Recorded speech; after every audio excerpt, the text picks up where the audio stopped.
Welcome to 3 Count Commentaries. This is your host, MagMongoSlade. Today, we're going to be talking about Smackdown from June 3rd, 2022. We're going to do news and notes, and then after the Smackdown review, we will be doing Hell in a Cell predictions. So we're going to do one big episode of 3 Count Commentaries. Okay, so news and notes. Note 1. Liv Morgan will be featured in a movie with Samuel L. Jackson and Uma Thurman called The Kill Room. I'm going to read any articles. I just think it's interesting that she's doing a movie with Uma Thurman and Samuel L. Jackson. But here's the reason why I actually even care to mention this. In the article, the Deadline article, there's some things that you should probably note. One, they used her wrestling name, Liv Morgan, which means this, of course, is a WWE deal. Also, when you look at who represents her in Hollywood, WWE is one of the 3 organizations that do. This should tell people that WWE still operates as a booking agent for their performers. For a long time, people have asked the question, how could WWE do things like bump somebody from a movie or, how could they offer certain people in commercials or stuff like that? It's because WWE operates as a booking agent, which means if you want to book a WWE talent, you have to go through WWE. Some people don't understand this. I know for a lot of people who, you may be a little bit, on the veteran side of how the wrestling business works, but for some other people, they don't know. When you operate as a booking agent, you operate as a literal agent. So that means people contact you so that your clients can be shipped to another company. And in turn, you get a fee for that, a booking fee. So yes, WWE will be making some money off of this Liv Morgan being in the movie kind of thing. How much? Who knows? 10%, 15%? Who knows? Probably not much higher than that. Whatever a regular rate for a booking would probably be. But it's interesting because some people don't seem to understand that. But yeah. Back in the days when if you signed a contract with a wrestler, which, was rare. I know WWE did it with, Capital Wrestling did it with, WWF did it with Andre the Giant. That Vince McMahon Sr. signed a contract with Andre the Giant to make him his exclusive booking agent. So if you wanted to book Andre, you had to go through Vince. You had to go through Vince. You find time, date, whatever. And he would make some coinage off of that. But he also would make sure that Andre's schedule is tight and well taken care of. And they still seemingly do that today, which is how, John Cena becomes, a big star in Hollywood. It's because WWE represents him. They actually help him, So it's not a one-sided relationship that some people seem to think that it is. They do actually help these wrestlers when they want to go into Hollywood and stuff like that. But sometimes they can get in there on their own. I think Batista was one of those guys that got in there on his own.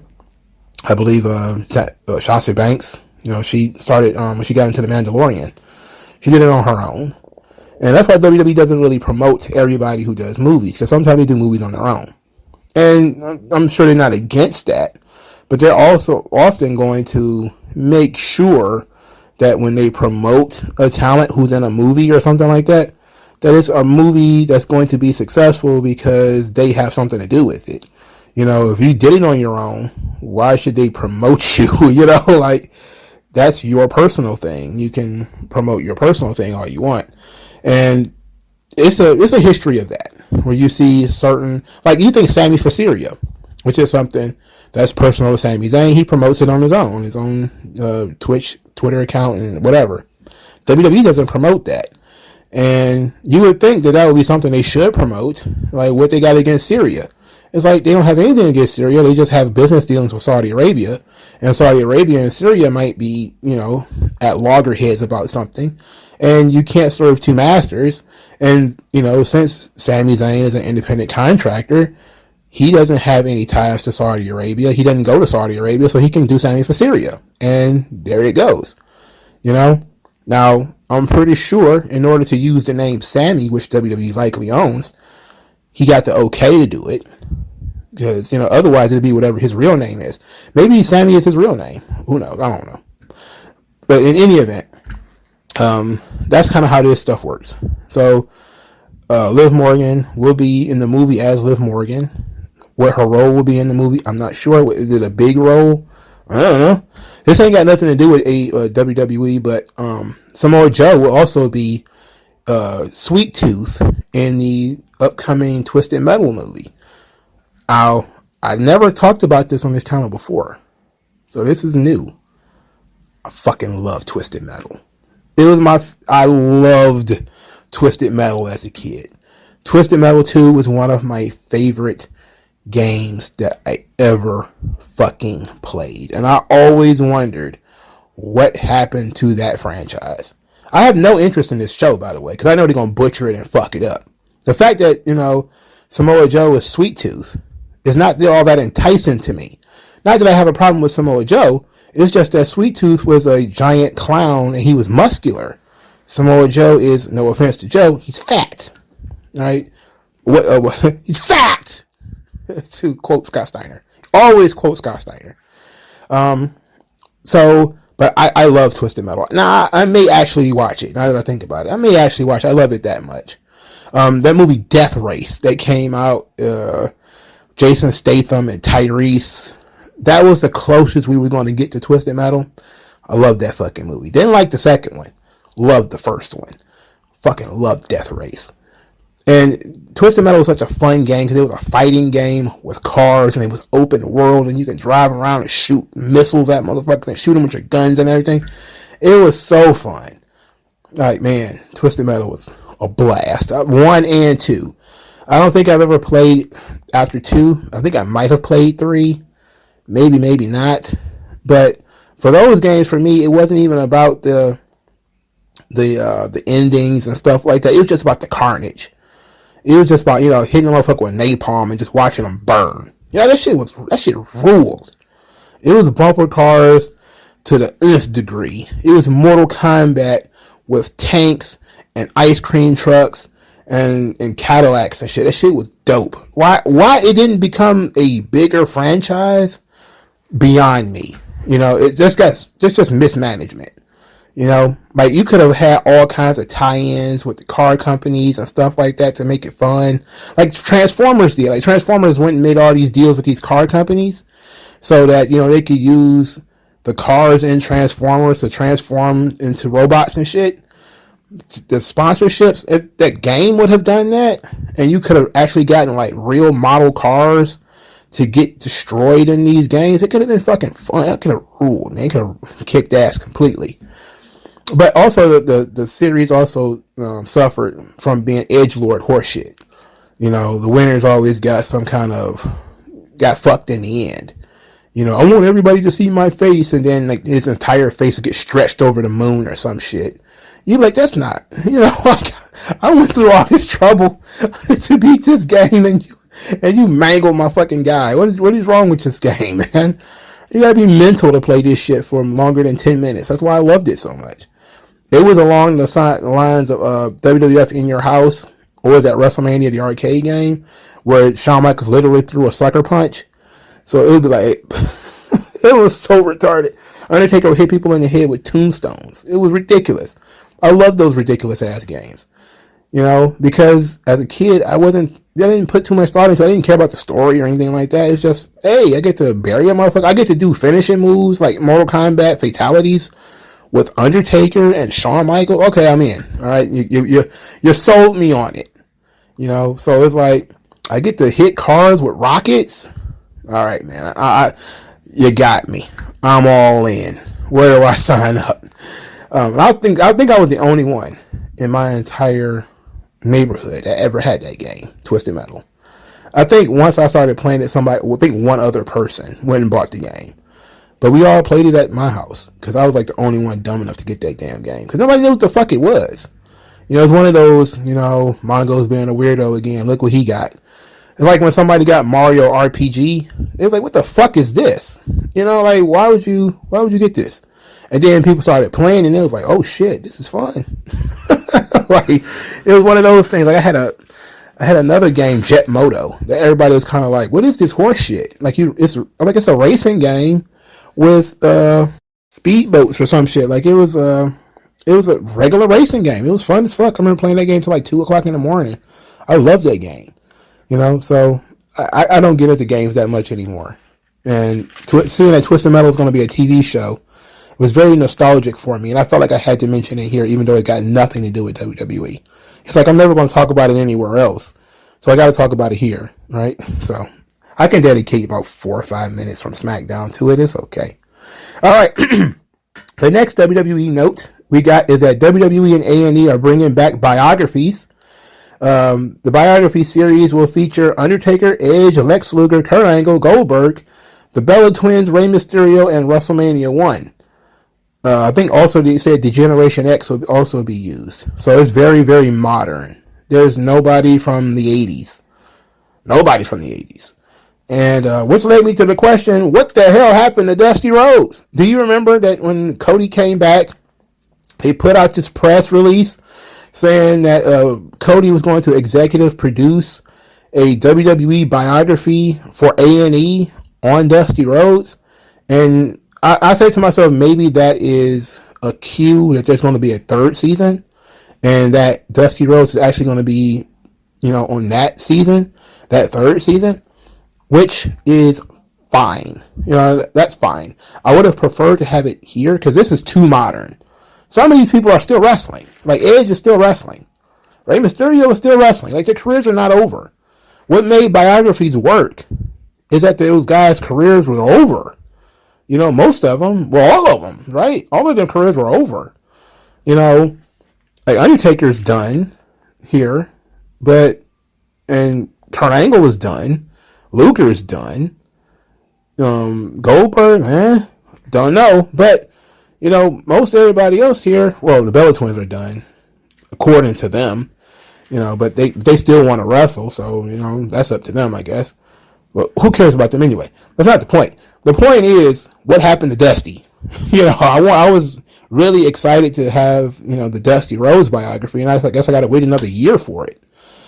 Which, I guess, maybe the schedule changed when Cody came over, and maybe they were gonna make it anyway, and then they decided to do something else because Cody was coming in. Also, this explains where WWE Icons Lex Luger went. Maybe this explains why Icons went away in general. Is that, they were doing this series and they said, you know what? We got this deal with A&E. Let's just repurpose this son of a bitch.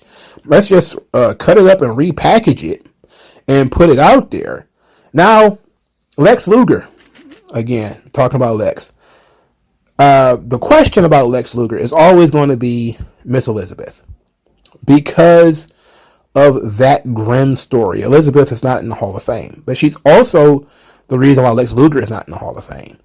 So my question is, after you put this information out there to the public, and Lex Luger kind of is, again, let's stop for a second. Miss Elizabeth was a grown woman. She did those drugs on her own. She OD'd because she was doing drugs. Period. Lex was doing drugs with her. She died. He didn't. They have different bodies, different body types, different tolerances. He survived. She did not. Okay? That's simple. But that is what prevents them from, doing a lot of stuff with Sherry, a lot of stuff with Rick Rude. And, they kind of try to avoid these people who died from drugs. So my question is, if in doing a Icons or a biography on Lex Luger, are we now saying that, okay, we're going to, now they did sort of a biography on Miss Elizabeth with the Randy Savage episode. So my thing is, are we now saying maybe there's a chance that Lex Luger goes into the WWE Hall of Fame? That maybe they can cut this thing just right where he comes across as being sympathetic or reformed and redeemed, and we can get Lex Luger in the Hall of Fame before he dies. Is it possible? And that's the question I've been asking myself since I saw the Icons episode announced. I was like, oh, they're doing stuff with Lex again. So is it possible that we can say, all right, we're over this now. Lex is alive. He's he's a comeback story, you know. Can we get over that hump and, you know, present him as a guy who's reformed, and, you know, people will not act a fool if he gets announced for the Hall of Fame. Hopefully that's the case. But biographies is always fun. Most Wanted Treasures apparently is not coming back because they did fire the host, who was top dollar. But they will be replacing that with WWE Rivalries, which sounds a lot more fun. It's the backstory of the rivalries of WWE. There's some other stuff they're going to be doing with A&E as well. But the Undertaker documentary, I mean, after the last ride, what more do we have to say? You know, it feels like Last Ride. This will be a chopped up version of Last Ride, maybe. You know, with Undertaker telling the same stories all over again. Whereas they kind of they turned him into a jukebox where they just put money in. He just says the same stuff over and over again. You know, like he already talked about this shit. Like he talked about it on Joe Rogan. It's like, I think more people listen to Joe Rogan that will more likely watch this documentary. There are probably more people that watched, you know, The Last Ride. So people pretty much know this story already, but maybe the visuals would be a little bit different or something like that. But this Undertaker thing, I'm going to watch it, of course. You know, it's going to be cool. But I'm trying to think of all the people they could have done, you know. And maybe they'll do like a lot of those older guys later. You know, they could have done somebody. I mean, I'm guessing they went with marketable names, obviously, for obvious reasons. They went with people that young folks would know. You know, Rey Mysterio. And, you know, not Eddie Guerrero. You know, not doing Eddie. You know, that's a miss. Not doing Bruno. You know, there's a lot of guys in their history that they could do a biography on. That could be Superstar Billy Graham. Is he even talking to them still? Like, Superstar Billy Graham would be a good one. Bobby the Brain Heenan would be a good one. Harley Race would be a good one. You know, that's still quite a few guys out there. But maybe they decided that, you know, maybe those guys are not marquee enough. They aren't featured enough in the public consciousness currently. And that's the one thing about WWE that I don't like, is they don't make good historians for that reason. They tend to lean very heavily, very, very heavily on the most recent history. You know, like they're probably going to have a fucking biography for Randy Orton or John Cena before they actually do one on somebody who's actually dead, whose life might actually, you know, not change drastically forever. It's like, yeah, but sometimes, you know, people want stories like Randy Savage and Roddy Piper and Hulk Hogan. Those guys are timeless, sure. But there's other guys too. You know, there's other, like, I know you didn't blow your load in the first season, you know. There's still so many guys out there that we could talk about. Rick Rude, Mr. Perfect, Ted DiBiase. Now that he's involved with this whole fraud thing, you know, there's shit there. There's information there. There's stuff. Jake the Snake Roberts, I know he signed with AEW, but who cares? It's just paper. It's just a contract. You could get him to do a biography. You could do a biography. Come on. You know? I don't know. Anyway, let's finally get into SmackDown. 20 minutes in, I talked way too long about that kind of stuff. Oh, yeah, those episodes will be on A&E July the 10th. Because some of these are fairly new, I probably won't be doing ancillary readings on them. I know Edge wrote a book that WWE produced. I don't know if I actually want to read that thing again. I know Kurt Angle did the same. The Bella Twins, I believe, did the same. I'm not going to read that book. I may do some background on WrestleMania 1 because that sounds very interesting. Rey Mysterio's story is, pretty straightforward too. You know, I don't know what I don't know if anybody ever wrote a biography on Rey Mysterio though. So I don't know. Usually I like to do ancillary readings to bring something fresh to the table. Maybe I'll do that. Maybe there'll be like a story that'll be mentioned in the biography that I can talk about and expand on. I don't know. We'll see when we get there. All right, now let's finally get into SmackDown. So SmackDown is started by New Day, who make fun of the Brawling Brute's name because why wouldn't they? Then they introduced Drew McIntyre, who gave a special shout out to Big E and asked the crowd for a Big E chant to remind him that nobody has forgot about him. He got his Big E chant, And then Big E tweeted out, that he wished he had something nice, wittier to say, but just said thank you. Apparently, he is now taking off his neck brace, so he's nowhere near coming back. But now he doesn't have to walk around with the neck brace on. That's very nice. So that means his neck should be healing properly now. Then Drew McIntyre says that he will be challenging and winning the WWE Undisputed World Heavyweight title at Clash at the Castle. Clash of the Champions. Clash at the Castle. Now, they didn't mention Roman Reigns' name because this is in September. So they don't want to say, oh, yeah, Roman Reigns is going to still be the champion in September, because that would, kill storylines. It's just June, right? You don't want to, bury the concept of the title, still being in flux in September. All right, so New Day got a gift for Drew McIntyre as his birthday present. And it's a pair of boxers with the Big D on them. And they've been calling Drew McIntyre Big D. And this is why I hate New Day. Like, they're so inappropriate and degenerates. Sheamus came out there, said that, Oi! Your last one entertainment, fella! Now we got time for prep. We got time to prepare. Oh, it's fight night! And Butch just charged him in the ring and tried to fight everybody, apparently. This leads to a rematch. The feud that will never fucking end. New Day versus the Brawling Brutes. I'm not even gonna lie to you, I didn't watch this. I'm not watching this again. The Brawling Brutes won. Moving on. Riddle and Nakamura, they cut a promo afterwards. It's claimed that they were still in the honeymoon phase. And it says that Riddle, and they did their whole gimmick where Riddle's like, he's no Randy, but Nakamura's got some really sweet moves, bro. And Nakamura was like, he has no wick boobs, but he is quieter, smoother, more peaceful.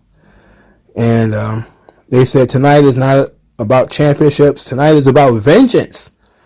And this one is for Randy. This one's for Randy. The Usos later on said that they're going to dedicate their match to Roman Reigns. All right, that's very sweet of them. The main event of the evening was Riddle and Nakamura versus the Usos for the WWE Tag Team Championship. I'm not going to call it the Undisputed Tag Team titles. Who cares what that is? They attacked Nakamura's knee. Nakamura tried to give a knee smash to an Uso who was laying against the steps. Bad move, knock. It was very weakly done too. It's not like Nakamura blasted his own knee into the steps. He was probably all right. Okay. They did the old stomp the calf thing, which I love. I'm starting to love that. The whole kick him in the knee. It's so vicious. It's simple and vicious too. And Nakamura had to get carried out. This left Riddle by himself, and he was in there really doing good. Like, his floating bro absolutely destroyed one of the Usos. It was great. He was showing a lot of fire, fighting back strong. Then Roman Reigns' music played as he was about to do the super RKO from the top rope, which they are blown out of proportion. He's doing that so much now. And it distracted Riddle for a moment, even though he still managed to hit the super RKO. It didn't do him any good because he ended up getting pinned, and the Usos win the match.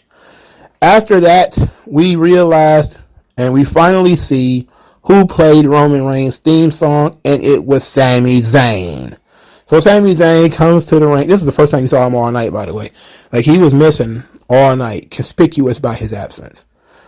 And he comes out to celebrate with the Usos. Riddle runs at them and just is continuing to fight them. This was amazing by Riddle. He is showing tremendous fire in this thing. He is really turned up, really going after it with this character.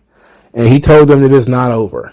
That this is not over. And now it seems like we're going to pivot from Riddle and the Usos to Riddle and Sami Zayn. And I'm all about that. That should be fun. But I think sometimes we've been sitting here having these conversations for the last 4 months, 5 months. Or who's going to beat Roman Reigns? Now, I'm going to go away from that conversation because Roman's not here, so we're not talking about him. Who the fuck is going to beat the Usos? That's what I want to know. The Usos have no opponents.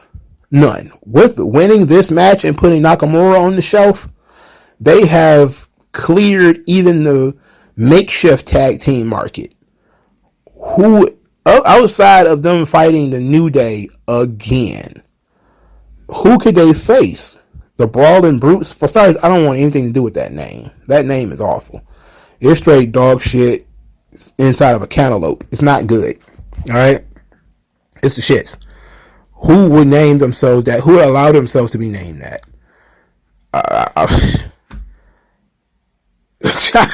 I don't know, man. That's stupid, man. It's a stupid fucking name. What a stupid fucking name. Alright, anyway. Who are the Usos gonna lose to? Like, they've done such a great job of making the Usos look legitimate, feel legitimate. They're tough guys. They hang in there. Sometimes they lose too much. They're beatable, but, they're not invincible. So, but nobody's talking about, like, there's no team on the horizon. Like, there's a lot of people who could potentially wrestle Roman, even if they don't win. There's nobody even for the Usos to wrestle that they haven't already beat. So they have literally nothing ahead of them outside of just we the ones. That's it. It's like they've already beat the Viking Raiders, those Lotharios. They lose all the fucking time. Who could it possibly be? We don't know. But it was a good match anyway. It was a good angle. I'm kind of looking for, some heroes to this story right now. And maybe that's what they're doing with New Day and Drew McIntyre. Could it be? Could it be that New Day and Drew McIntyre are the histories of the heroes that we've been looking for this whole time? I don't know. Max Dupree is back. He says that for 7 days he searched and finally found his first client who will be walking away from Instagram to WWE. And then Adam Pearce says, okay, so who it is? And he says, you'll find out next week. So we're going to find out who Max Dupree's first client is next week. And I pray to Jesus. I pray to Buddha. I pray to Muhammad. Peace be upon him. To Allah, the great and merciful, that it is not fucking Mace. I'm sorry, Dio Madden. I pray to any God that exists. I will do whatever for it not to be that fucking guy. Anybody for not to be that fucking guy. Alright? Just anybody but that fucking guy. Alright? And I'm sitting here like, man, there's so many guys who could fit this gimmick. Like, right after they do this, they go into Los Lotharios. And I'm like, they would be perfect for 2 male models. Yes, they're smaller guys. They're smaller than, I was about to call him LA Knight. Max Dupree. But it would be perfect. Their gimmick is that they're good-looking guys. Like, that's their whole fucking gimmick. Why wouldn't their gimmick be that they're 2 good-looking guys? They're models. Like, why not? Why would you introduce other good-looking guys to do their same gimmick? Just recruit them to do it. Hopefully it's Mansoor. Not that I like Mansoor, but that, it's better than it being fucking Mace from, that fucking nerd, that dweeb, that Mark, that moron. I have no use for just a tall, useless dude. He's big for no reason. Alright, speaking of Los Lotharios, they were defeated, or Humberto was defeated by Jinder Mahal. And we got the story that Jinder Mahal does not like dancing, and he commanded Shanky not to dance tonight. And Shanky was dancing behind Jinder Mahal's back. Of course, he got caught and yelled at. This was supposed to lead to Jinder Mahal losing. Instead, Humberto was distracted, and Jinder Mahal rolled him up and won.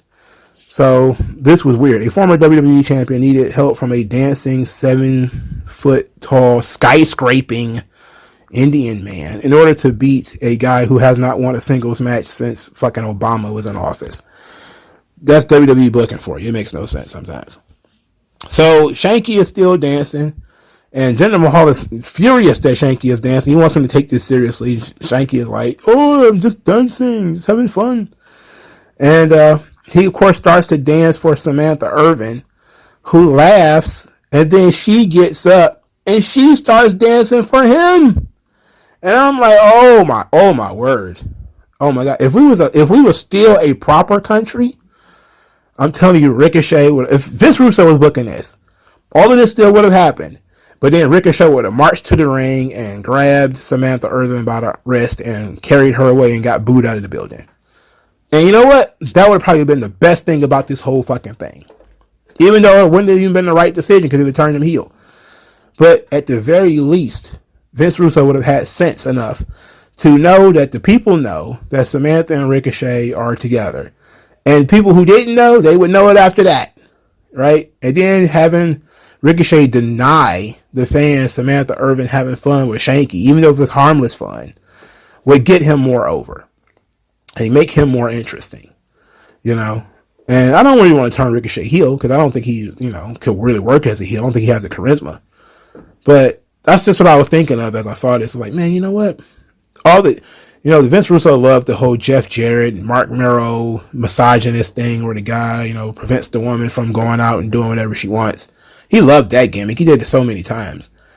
So that would be fun. That would be a fun thing here if Ricochet was just like jealous boyfriend who was, telling her stop dancing with him, or maybe he could blame him losing the Intercontinental title when it happens on Samantha dancing with Shanky.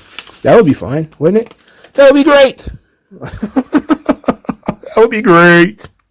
All right, now 6-pack challenge for the number one contender for the SmackDown Women's title. Raquel Rodriguez, Shotzi, Aaliyah, Natalya, Xia Li, and Shayna Baszler. So the match starts with Aaliyah being locked in the locker room. Well, this is the angle starts with Aaliyah being locked in the locker room. And Shotzi is in the ring laughing at her because obviously she locked her in, just like she locked Shotzi in last week, just like Aaliyah got locked in. They're going to have somebody gets locked in the locker room match. Someone's gonna escape from the locker room match, escape from catering. Anyway, the moment it's leaving people to believe that Aaliyah won't make it because she's not going to be in the match. It was funny. Now, Ronda Rousey came out there and was watching this, and she had her fake tough face on again. She just is not good. She doesn't portray emotions and characters or anything very well. She just comes across like I think she had more fun watching when she was on the other side of the barricade. Like when she was a fan, she seemed to have a lot more fun with wrestling than she does being in the business. Maybe we need to consider putting Ronda Rousey back on the other side of that barricade. Maybe we need to think about that. This should be her last run, if you ask me. I think if you don't get anything out of this whole Ronda Rousey thing now, just call it a day. Her performances are getting worse. The match itself was a cluster, like it usually is. They did basic common storytelling. Aaliyah goes after Shotzi the moment she gets in, and she's beating Shotzi about the head and neck. It's interesting. Aaliyah being part of a storyline with Shotzi is very interesting, and them working together is something else because they're both young. They need to be led. And, putting them in a position where they're fighting each other is very interesting. Xia Li, the wild card in this match, the person I rooted for more. I love Shotzi, but I knew she wasn't going to win. So I really was rooting for Xia Li to get the spot. She did like a twisting downward kick, which of course landed nowhere near Natalya, but Natalya sold it anyway because she was supposed to. And I was kind of like, that's Auntie Natty. Raquel Rodriguez hits the Tejana bomb on Shotzi. This is after Shotzi had Natalya pinned for like a 42 count, which she complained about on Twitter and was right to do so. That, it's amazing how, because she was setting up a spot, no one cared that she was on top of Natalya all this time before Raquel Rodriguez did her twisting Vader bomb on her. In any event, after the Tejana bomb, Shayna Baszler put Raquel Rodriguez in the chokehold in the Karafuda clutch. And as she was down, Natalya just picked the bones because that's how these matches end all the time. And Natalya pins Shotzi to win the match. And they did not give any specifications on when Natalya versus Ronda Rousey will actually be happening. I actually put a tweet out. I tweeted wrestling journalists. I was so like, when is this match supposed to be happening? Is it at Hell in a Cell? Is it SmackDown next week? Is it in 2 weeks? When is this match? I got no response. So I don't know when the fuck this match is. And not that I'm super excited for it. It's just, I'm talking about doing prediction shows. I want to make sure this match is on the prediction show. But now I don't care anymore. I don't give a shit. I have zero interest in seeing two of the most uninteresting people in a women's title match. These are the two most uninteresting motherfuckers in the world. This is Auntie Natty, Cat Lady to the nth degree. And the other one is Ronda effing Rousey, who has all the charisma of a wooden stump. This match is going to be weird. It's going to be weird. Yes, a lot of people were disappointed that Shayna Baszler and Ronda Rousey aren't fighting each other yet. I think they're still teasing it. They're not just giving it away. They're teasing it first. They know that's the match that everybody wants. But you have to rebuild Shayna. She's been losing a lot. You got to rebuild her. And Shotzi and Aaliyah had their own story. I'm kind of lost in what we do with Xia Li. And Raquel Rodriguez already lost to Ronda Rousey, rather. And you don't want to have her suffer another defeat. So we can honestly pair her off with someone else. Apparently they're bringing Lacey Evans back over. We went from Lacey Evans as a babyface on SmackDown to she's a heel on Raw. And she never made a single Raw appearance as a heel. And now she's back on SmackDown as a babyface, and she'll be wrestling on SmackDown next week. So, all this confusion. Now, the crazy thing is, if you would never have told anybody that she was supposed to be on Raw, or she was a move to the Raw roster, or whatever that means, you wouldn't even notice. She didn't do shit on Raw. She might have had one promo, and she was promoted to have one match on Raw. Well, Shinsuke Nakamura had a match on Raw. He didn't get moved to Raw. Sami Zayn had a match on Raw. He didn't get moved to Raw. So this idea that she's just being bounced around, that's dirt sheet stuff. We don't know what's going on. I don't care. The idea is, I don't believe she's being turned heel until I actually see it. And that's kind of how I'm going to have to operate. After seeing the dirt sheets get worked so, thoroughly on the MJF thing, it's all up in the air until you actually see something happens. So, maybe Lacey Evans will, fight Xia Li next week or something. Maybe that'll be fun.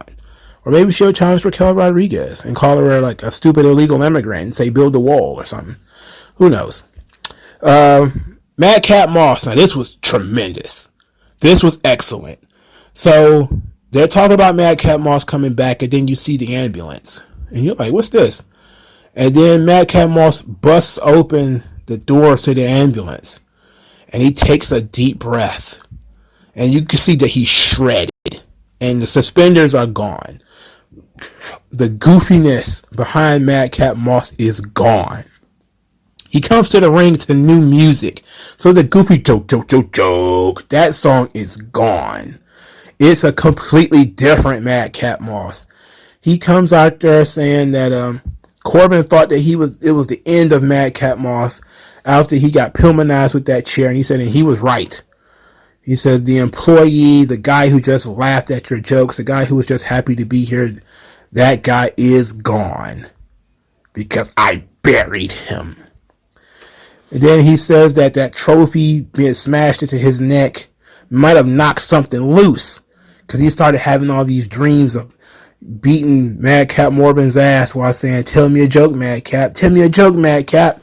Then he says it got into his mind that maybe somebody would like to see that. He said maybe it was all of you. And the people are like, hell yeah.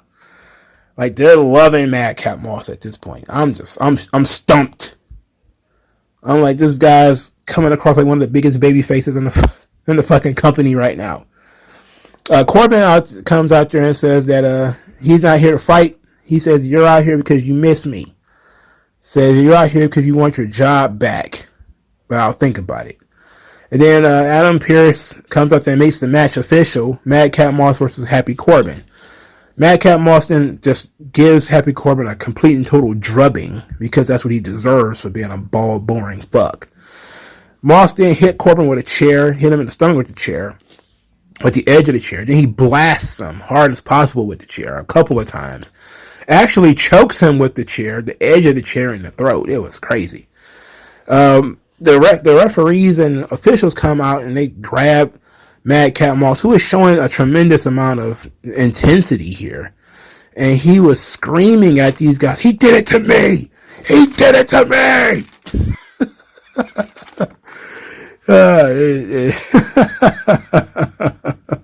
I love this. Madcap Moss change. I love it. I'm all about it. So Happy Corbin is stumbling around backstage, his ass thoroughly whooped. Says that he wants Madcap Moss suspended for what he did. Adam Pearce was like, nope. And matter of fact, we're going to make this match a no holds barred at Hell in a Cell. And Happy Corbin was like, oh no. And under normal circumstances, I also would be like, oh no. But this Madcap Moss, I'm all about it. I'm not even mad that he still got the name.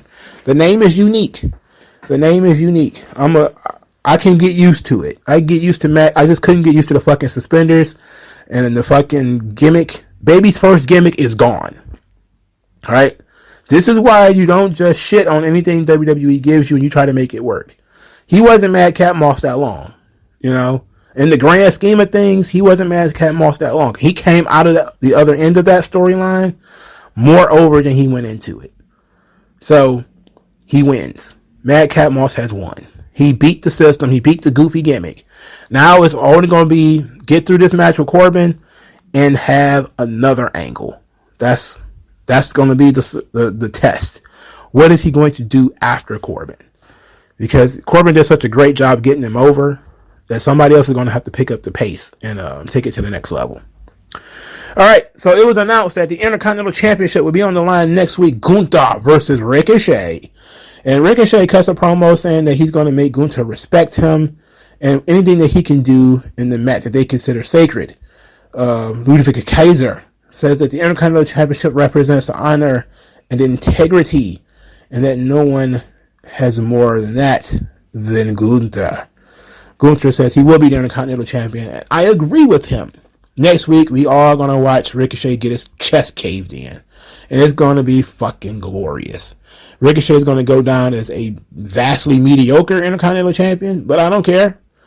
The point of this was for him to be a transitional champion so Gunther could win the title, and that's what I'm all about. I'm all about that Gunther winning the title. Now, I know I said a couple of weeks ago I probably would swerve everybody and have Ricochet win the first match. That's just chaotic booking. That's just me being chaotic right there. I would really just blow everybody's head off by having Ricochet win the first match. Not cheating, but cutting a corner. That's what I would do. I'd be the asshole that piss everybody off. They'd be like, you were doing so well with Gunther, and then you had to lose to Ricochet. Why would you do that? It's like, so he can win a rematch, you mark. 50-50 book it. You ain't doing shit else with Ricochet or Gunther. Gunther kills him, and then what? He's gonna have to beat him again anyway. There's no real opponents for Gunther, so I might as well make this thing with Ricochet last. So that's what I would do. But I see them doing the most appropriate WWE thing, which is absolutely him stomping Ricochet, which I'm going to enjoy. Now, here's another weird thing. They chanted USA, USA during Gunther and Kaiser's promo. For some reason, there were American citizens who were upset by the crowd chanting USA at Gunther. Now, we could do a video just on that, but thankfully I already did a video. It's called What Happened to the Foreign Heel. Now, Gunther has not mentioned where he's from. He hasn't said anything about the United States or anything like that. Just these two guys being European leads to a USA chant. And that's it. So I loved it personally. I thought it was great. But there's apparently some people out there who got offended on Gunther's behalf because it's xenophobic, which is another thing that they made up to make everybody feel bad. He's not American, so they don't care that he's, Austrian or Mexican or anything. They don't give a shit. He's a fat-headed Russian as far as they're concerned. But The amount of Americans who have, guilt for their own country is ridiculous, man. What the hell's wrong with these people, man? Like, you live in one of the freest nations in the history of the planet Earth, and you're upset that some people chanted USA. Come on, man, get over that. This is a wrestling audience, and Gunther is a wrestler. He knows how this shit works. You go to a foreign country, they cheer whatever the equivalent of the hometown boy is. Ricochet is going to get the benefit of being the American in a match with a foreign menace. And it doesn't matter that Gunther isn't a quote-unquote foreign menace. Just by the nature of him being foreign, he's a foreign menace. And for Gunther, it works either way, because no matter it doesn't matter why you don't like him, as long as you don't like him, which is the point. So you're interacting with his character, so that's good. So all of these Americans, I should have done a smart tiers on that, because I did want to read some of those people who had really shitty takes over what's going on with people chanting USA at Gunther. But maybe next time they do it, I'll get more colorful tweets about it, and I'll do a smart tiers on people just being mad at Gunther not being American. About how WWE fans are xenophobes for booing Gunther for being Austrian and chanting USA at him. How ludicrous is that? You got these people having sympathy for the heels. Oh no. The the crowd is racist against two white guys for not being American. Oh, get the hell out of here. All right. Let's do Hell in a Cell predictions. How about that? Okay. So this is essentially a Raw brand pay-per-view with one SmackDown match on the card. And I didn't have a problem with it. Like, a lot of people thought that, it should have been a bigger deal. That we should have saved Nakamura and Riddle and maybe do Ronda and Natalya on this card. And I think maybe Ronda and Natalya. Maybe. But for the most part, I'm okay with it being essentially a Raw brand pay-per-view. I think it was a solid card, It's weak because obviously there's no Roman, there's no title match, but it's fine. It's just fine. It's not horrible.